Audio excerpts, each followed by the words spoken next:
Oscar goes to. And the Oscar goes to. The Oscar goes to. And the Oscar goes to. And the Oscar. Hello and welcome back to the podcast. Yes, it's me, Oscar, your host of all things movie, TV, a little bit of gaming, reviews, news, and recommendations. The whole shebang, you know the ordeal. If you're new, please do follow along or subscribe if you're watching on YouTube. We are on Spotify and YouTube, both audio and visual.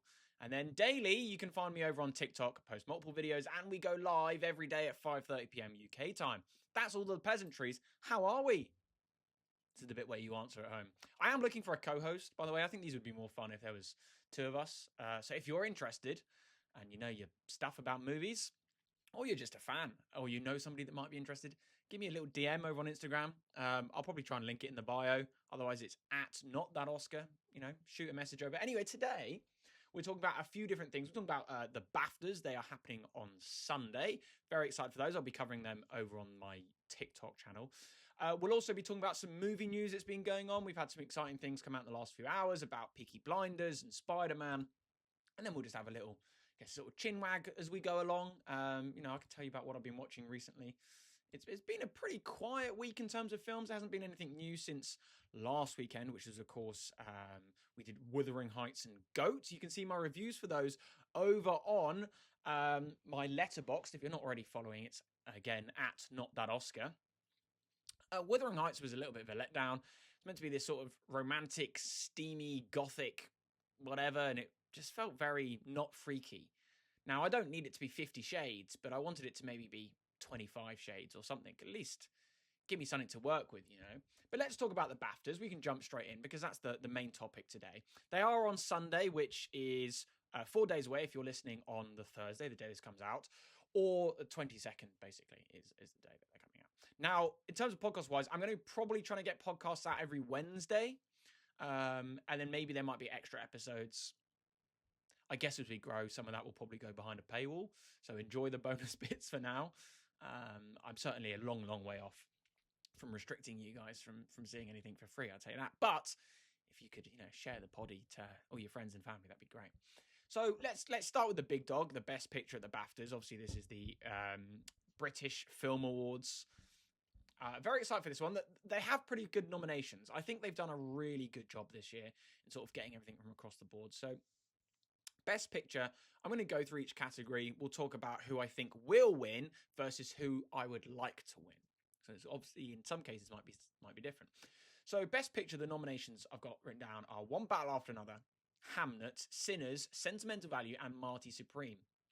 A pretty good nomination list. I wouldn't really change that for anything else. Now, One Battle After Another, I think the BAFTAs will probably have that film as the most decorated of the night. So I do think One Battle wins Best Picture. Now, I would love it to go to Sinners. I think Sinners is truly fantastic. Hamnet, people are talking about it being a strong contender because it's a British film, but we can talk about that in a different category. I do think Best Picture goes to One Battle, although I think I would prefer it to go to Sinners. Best Director, the nominations are as follows. You have Paul Thomas Anderson for One Battle After Another, Chloe Zhao for Hamnet, Ryan Coogler for Sinners, Joachim Trier for Sentimental Value, Yorgos Lanthimos for Bugonia, and Josh Safdie for Marty Supreme. I think, again, it's pretty much a shoo-in for Paul Thomas Anderson to win this one. And as much as I'd like Ryan Coogler to win Sinners, I think across a lot of the award season this year, I think PTA is kind of getting his, look, you've not really won anything, if at all. So here's your award, finally. So I do believe PTA will pick up and should pick up Best Director. One Battle is definitely a transcendent bit of cinema in recent years. Best Actress, we have 6 nominations, of course. You've got Jessie Buckley, Rose Byrne, Renate Reinsve, Emma Stone, Chase Infinity, and Kate Hudson. Kate Hudson getting a lot of nominations across the board this year. Again, a kind of legacy nomination more than anything. She's been around for a while, kind of deserves that recognition. Semi-surprised to see Chase Infinity up there. I don't think she ever has a chance of winning, but it's phenomenal. She's already had a nomination in her first role it's pretty damn impressive. I have to say I'm rather jealous. Now, I think at the Oscars, it could very much sway a different way to the BAFTAs. There is, of course, some similarity across the categories and the award shows, but I think Rose Byrne has a better chance at the Oscars. Now, I was just on the phone to my friend actually, talking about If I Had Legs, I'd Kick You. I really struggled that film. I actually gave it 2 stars. It's meant to be an anxiety-inducing movie. I totally get that. But it was so intense, so over the top. I just couldn't zone in. So it kind of tinges my opinion on that film. Jessie Buckley, I think, will win the BAFTA for Best Actress. I would like it to probably go to Jessie Buckley. I think she's very strong in Hamnet.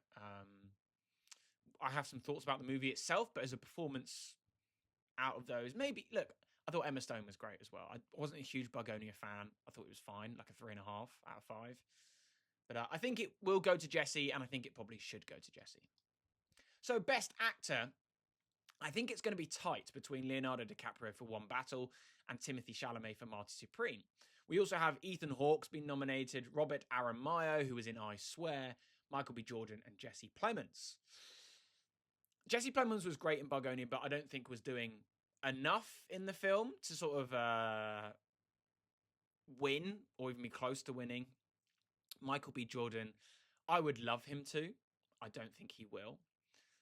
Robert Aramayo is a huge British actor, and we'll be talking about him a lot in a moment, and I Swear is phenomenal, one of my favourite films of last year. Again, I don't think he has a chance. Internationally, I'm not sure that movie did very well. Ethan Hawke, Blue Moon is one of my big misses from the Oscars and the BAFTAs this year. Still haven't seen it. I don't know how I'm going to see it. It's not in any of my local cinemas. I'll have to seek it out online when it comes onto streaming.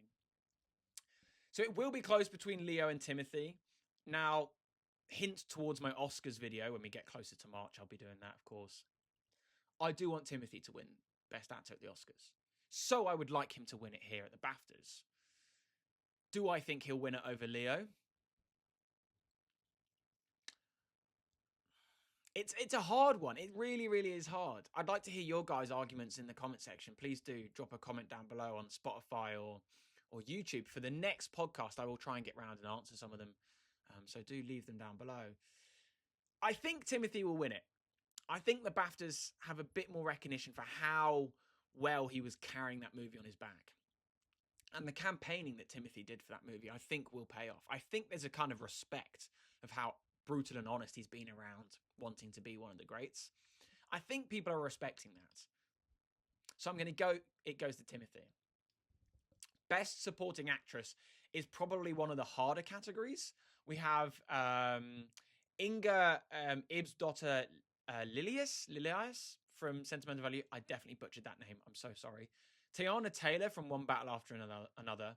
Wunmi Mosaku, who I absolutely adore for Sinners. Emily Watson for Hamnet. Carrie Mulligan for Ballad of Wallace Island. And Odessa Zion for Marty Supreme.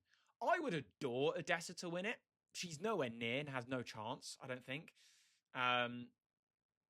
But I think is a truly sensational performance in Marty Supreme. Now, I believe that Inga is the favourite for Sentimental Value to get Best Supporting. However, I'm going to go against the odds here. And I think Tiana Taylor will pick up Best Supporting Actress. I think I'd like her to pick up Best Supporting Actress as well. She's so strong in One Battle. So is Inga in Sentimental Value, but I'm going to go both instances. I want to, and I think will win. Best Supporting Actress is Tiana Taylor. Best Supporting Actor. You, of course, have Peter Mullen for I Swear. He was hilarious in that. Benicio del Toro for One Battle After Another. Jacob Elordi for Frankenstein. Crazy that's only supporting, but maybe it's the only category they thought they could get him into. Sean Penn for One Battle After Another. Paul Mescal for Hamnet. And Stellan Skarsgård for Sentimental Value. Now, I know Britain loves Stellan Skarsgård, and we love Sentimental Value over here. I would like this to go to Sean Penn. I think his performance as Lockjaw in One Battle was truly terrifying. Very, very unsettling. One of the performances this year that really moved me in I guess, in a negative way. Whereas Stellan Skarsgård's had a bit more of a positive effect on me overall. Obviously, if you've seen the movie, certainly some ups and downs and roller coaster of emotions with that character. I would like Sean Penn to win it. I think Stellan will. I just think it's probably Sentimental and One Battle are probably going to be the two movies that quote unquote sweep. Original screenplay, Sinners, Sentimental Value, Secret Agent, Marty Supreme, and I Swear are all of the nominations. You will see I Swear a lot because it's a British film, of course. Best original screenplay, I think will go to Sinners. I think it really quite stands out. Now people compare it to Dusk Till Dawn, but I think it's its own movie in its own right. I would like it to win original screenplay, and I think it will as well. Best adapted is going to One Battle. You have Hamnet, Bargonia, Pillion, and Battle of Wallace Island up for grabs. You know, they're all nominated as well, but again, I think One Battle After Another wins Best Adapted. Best cinematography, Marty Supreme, Frankenstein, One Battle After Another, Train Dreams, and Sinners are all nominated. It's going to be a close battle between Sinners and Train Dreams. I would like Train Dreams to get it. And I think Train Dreams does. I think it does get Best Cinematography. I'm not sure that's in favour with the odds there, but I'm going to bet that Train Dreams wins Best Cinematography. Best Costume Design, Frankenstein, Hamnet, Sinners, Wicked for Good. Oh God, how's that in there? And Mighty Supreme. I would like Frankenstein, and I think Frankenstein also picks that up. So we'll fly through some of these. We're not going to do every single category. Some of the smaller ones we'll miss. Film editing. This is the only time that I think F1 has a chance. It's, of course, nominated with One Battle, Sinners, House of Dynamite. Don't know how that's in there. Really upset with Catherine Bigelow's House of Dynamite. Not a fan. And Mighty Supreme. I think F1 will get this one. I mean, Apple only have one movie this year. They've been campaigning it very hard across the boards. So I think F1 picks up Best Editing. And it will probably pick up editing at the Oscars as well. Couple of the others. I want to talk about Best Score. I hope this goes to Sinners. I think it will go to Sinners. Now, One Battle is fantastic. However, it does have individual peak moments that sort of propel it forward. I think Sinners across the entire board, the score is absolutely phenomenal. So I hope and think it will go to Sinners. Now, sound is interesting overall. Maybe this is where F1 pick up their second win of the night, along with editing. I think the movie's fine. It's very much a dad movie. Let me know your thoughts. It probably does. You got Sinners, Warfare, One Battle, and Frankenstein in the other nominations. I would love Warfare to win. Absolutely adore Warfare to win Best Sound at the BAFTAs. Don't think it does, unfortunately. Maybe it goes to F1 just because of Hans Zimmer, you know? Obviously, he did the score for that movie, but the whole movie is basically built around Hans Zimmer. So, yeah. Thank God Best Visual Effects exists because this is probably the only award that Avatar is going to pick up. I adore Avatar. I want to get Neytiri's bow as a tattoo. I think that's a tattoo I'm pondering on getting. Now, the nominations are Avatar, Fire and Ash, Frankenstein, F1, How to Train Your Dragon, and The Lost Bus. Lost Bus is Bust? That'd be weird. Lost Bus is an Apple film with Matthew McConaughey. He kind of disappeared for a few years and he's back with that movie. I haven't seen it yet. Apparently it's all right. Apparently it's not too bad. Best visual effects, I think it does have to go to Avatar. Big Jim always gets one award every year, or every time he has a movie. So I think, and I hope Avatar, Fire and Ash picks up Best Visual Effects. I still don't really understand casting. Is it ensemble? Is it individual? What does that really mean? Sinners, One Battle, Sentimental, Marty Supreme, and I Swear are all nominated. I'm not going to guess on that one because I don't really understand how it works. The annoying thing about the BAFTAs is there's only 3 animated features. You have Zootopia 2, Little Amelie, and Elio. Now, I would adore Little Amelie to win. It was in my top 8 movies, I think, of last year. I think it might have been 7th or 8th favourite from 2025. It is just the most beautiful, sensational, tearjerker kind of movie. It's really lovely. 77 minutes, running at 12 frames per second, all hand-drawn. They had a crew of like 150 people drawing for that. It's so lovely. Would love it to win. I do just think because of the box office domination of Zootopia, it wins. Zootopia 2 is also nearing $2 billion at the worldwide box office and could be the highest grossing US movie in China ever with over $600 million. So kind of insane, that one. Now, at the BAFTAs, we have a category called Best Children's and Family Film. I think it's a really sweet category to have. You have Zootopia 2, Arco, Lilo and Stitch, and Boong. I haven't heard or seen of that, I'm afraid. God forbid Lilo and Stitch came close to winning. I would not want it. Now, I hear Arco is beautiful. I've not been able to see it. It's not been anywhere local for me. Again, Zootopia will and probably should pick this one up. Now, best documentary feature. I've not been very good with my documentaries this year, which is a real shame. The Perfect Neighbors on Netflix. I need to check it out. Apparently, it's fantastic. And I hear it's pretty much a guaranteed win for best documentary. Now, best foreign film is what we call it at the BAFTAs. You have Sentimental Value, Secret Agent, It Was Just an Accident, Voice of Hinrajab, and Sirat. 5 very, very strong features. I haven't seen Voice of Hinrajab. It's not been anywhere for me to be able to see it. Hopefully when it comes out on streaming, I can catch up before the Oscars. Now, I would love Sirat to win. I truly, truly loved Sirat. It will shake you to your boots, through your boots, into your toes and bones, that movie. It's just incredible. I saw it at Cannes Film Festival last year, which, by the way, I'm heading back to Cannes Film Festival. So if that intrigues you, subscribe, follow me over on Instagram and TikTok as well. You'll see all of my content while I'm at Cannes Film Festival. I'll be doing lots of behind the scenes and then a podcast as soon as I'm home to chat through what I watched and what you guys should keep an eye out for. I saw Sirat there last year. It's great. I do think Sentimental Value is pretty much like 100% guaranteed to win Best Foreign Film. Best British Film is the one category where we nominate the most people. Obviously at the Oscars, Best Picture has like 10 nominations. We do 10 for Best British Film. You have Mr. Burton, I haven't seen. H is for Hawk, I haven't seen. Die My Love, which I adore. It's on Mubi, stars Robert Pattinson and Jennifer Lawrence. The Ballad of Wallace Island, I'm still yet to get round to. Steve, which is on Netflix with Cillian Murphy. Bridget Jones, Mad About the Boy. Hell yeah, we've got to throw in a rom-com for our Brits. Pillion, which is truly fantastic. 28 years later, I Swear and Hamnet. Now, some great choices.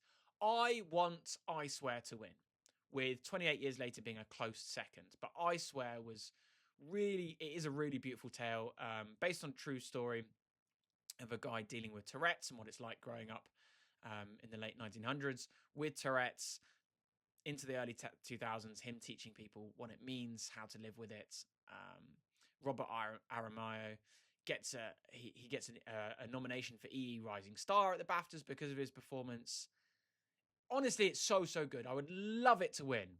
However, it's pretty much a shoo-in that Hamnet will win. Don't get me wrong, fantastic film. But I would pick I Swear and 28 Years Later as my preference before Hamlet. Of course, Rising Star, as I said, Robert Aramayo, Chase Infinity, Miles Caton, Archie Madekwe, and Posey Sterling.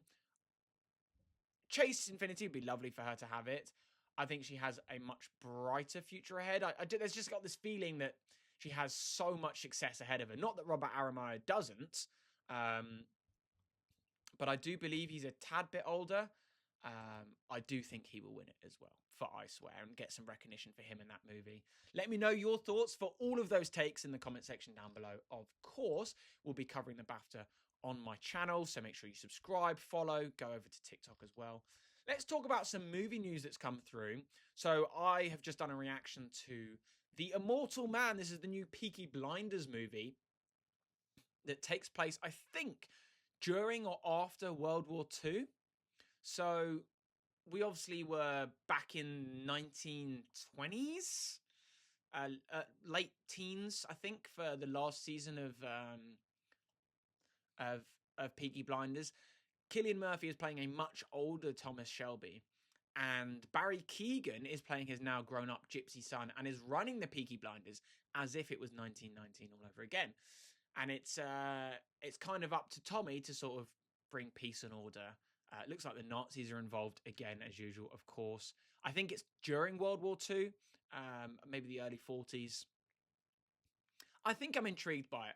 I love the world of Peaky Blinders. It's one of probably like top 2, top 3 TV shows for me ever, behind Breaking Bad, of course. Is it going to be good? That's the question. I think Cillian Murphy and Barry Keoghan will bring strong performances. We have Rebecca Ferguson, Sophie Thatcher. Is it Sophie Thatcher? Sophie Turner? I can't remember her name. You've also got Stephen Graham. I'm tuned in. I'm going to be there. It comes out in cinemas on March 6th and on Netflix March 20th. I just hope it lands and it doesn't ruin the legacy. Now, it's written by Stephen Knight, so that's good. They are doing 2 sequel series as well that are related to the Peaky Blinders, but not Thomas Shelby. It's going to be a whole new group of people, and sort of the effects, I think, of World War II as well, and kind of maybe encroaching onto modern day. I'm not so sure how far we'll get up, but let me know your thoughts and whether you're excited about that. We know some things about Spider-Man Brand New Day as well. This has intrigued me. We have a plot synopsis, because Penguin, who, the book publisher, they're releasing an art book illustrated by Marvel in early August. Now, they have put that up for pre-sale on their website, and this is the synopsis that goes with it. 4 years have gone since we last caught up with our friendly neighborhood hero. Peter Parker is no more, but Spider-Man is at the top of his game, keeping New York City safe. Things are going well for our anonymous hero until an unusual trail of crimes pulls him into a web of mystery larger than he's ever faced before. In order to take on what's ahead, Spider-Man not only needs to be at the top of his physical and mental game, but he must also be prepared to face the repercussions of his past. I am very, very excited for Spider-Man Brand New Day. Daniel Destin Cretton, he of course did Shang-Chi. Apparently the Hand are in this movie, so we're going to get a lot of, not pun intended, hand-to-hand combat. There's so many villains. I think we might get a sort of 10-minute montage at the beginning, because we're getting a 4-year jump from 2024. This film takes place in 2028, which is probably indicates why Spider-Man's not in Avengers Doomsday. So what we do know is there's going to be a lot of villains. It looks like Tombstone might be the main one, running sort of an underground crime syndicate, which will be really exciting. We have other ones like Jackal and 8-Ball and Shocker. We've got Fancy Dan. There's so many of these small, quote unquote, smaller villains. I think we could get like a villain of the week, 10-minute montage of him defeating these villains, which would be really cool. I think that would be an amazing way to open up the film. We know that Sadie Sink is in it. She's more than likely going to be playing Jean Grey, a young version of that mutant. We've got the Punisher. We've got the Hulk. Florence Pugh is apparently going to be in it. Of course, Ned and MJ are back.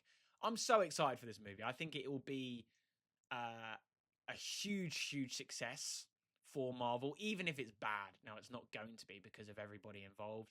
Jackie Chan has helped his crew with some of the action sequences. I think it's going to be full on, and I cannot wait. We also have Daredevil releasing not too far away from Spider-Man. Of course, it comes out before. We have the Punisher special as well, before he walks onto the set of Spider-Man Brand New Day. So it's a good year to be a Marvel fan, I do believe. 4 huge projects to look forward to. And of course, we'll be breaking that down in as much detail as we possibly can leading up to the movie. I will be doing weekly reviews of the Daredevil show when that comes out. We, of course, also have The Boys and Invincible. They have their release schedule. Very exciting. Invincible starts with its first 3 episodes in a binge watch, and then weekly for another 5 or 6 weeks after that. The Boys is going to be absolutely insane. I'm so very excited. I'm slightly worried that the finale... Oh, no, I think opening of that show is while I'm in Cannes. I will try and watch and get, obviously, my first video out on that while I'm out there. But it's a great year to be alive, I've got to be honest. So we know some other movie news at the moment. We know that we're going to get our first trailer for Scary Movie 6 next Thursday. So next Thursday is the premiere of Scream 7, which, of course, I'll be watching and reviewing over on my TikTok and my YouTube Shorts. We'll get our first trailer for Scream 6. It'll be great because they will probably have a Scream spin-off in the trailer, and then it'll lead straight into the movie. It's smart marketing. I'm looking forward to it. Paddington Bear is apparently going to be presenting at the 2026 BAFTAs. That stage show has been doing some crazy numbers. It's booked out for like the next year.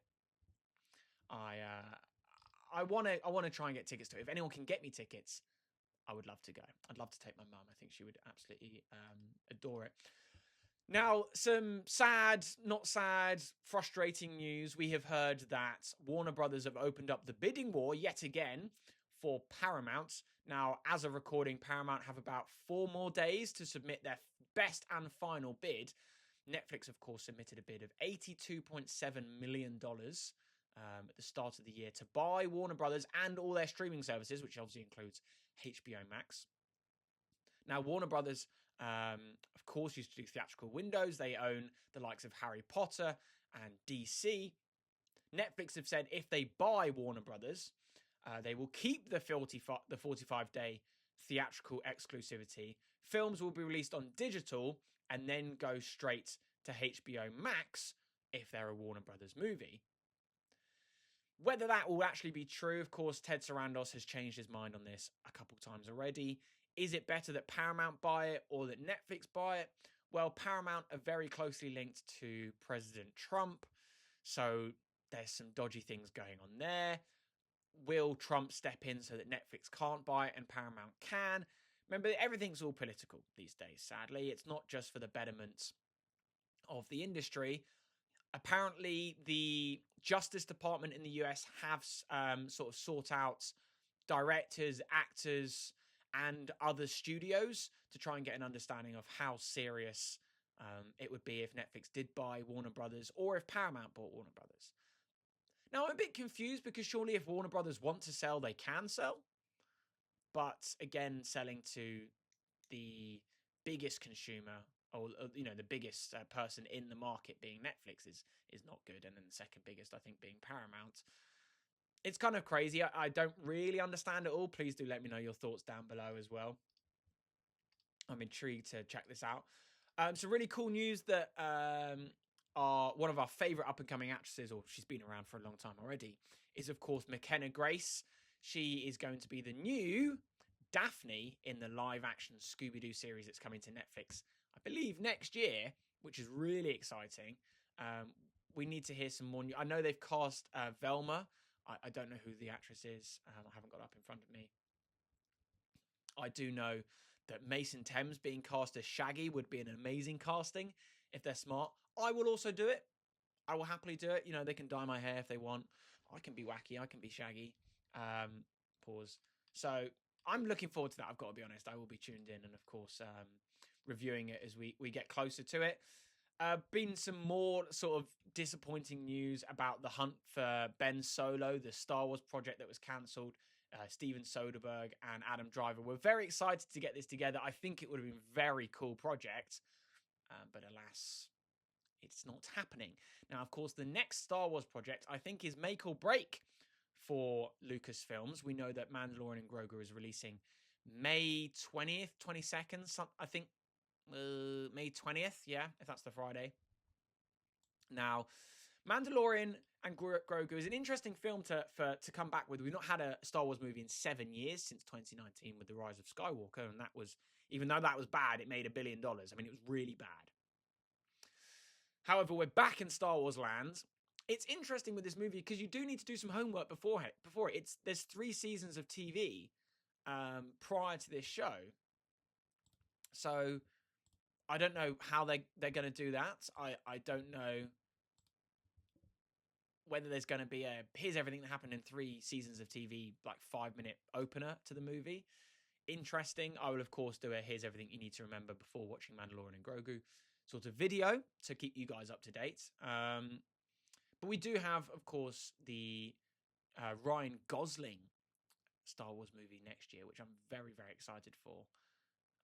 So 2 years, 2 movies for Star Wars. We'll see if they land. You let me know your thoughts on everything we've discussed today down in the comment section below. If you're watching on YouTube, I post gaming videos there as well, so make sure you subscribe and hit that notification bell so you don't miss a single thing. Follow along on Spotify, rate the show 5 stars if you can. I'd very much appreciate it. Check out all of my social media, linked down below. I appreciate everybody. Thank you for stopping by. And I look forward to discussing the winners and losers of the BAFTAs next week. I'll see you soon.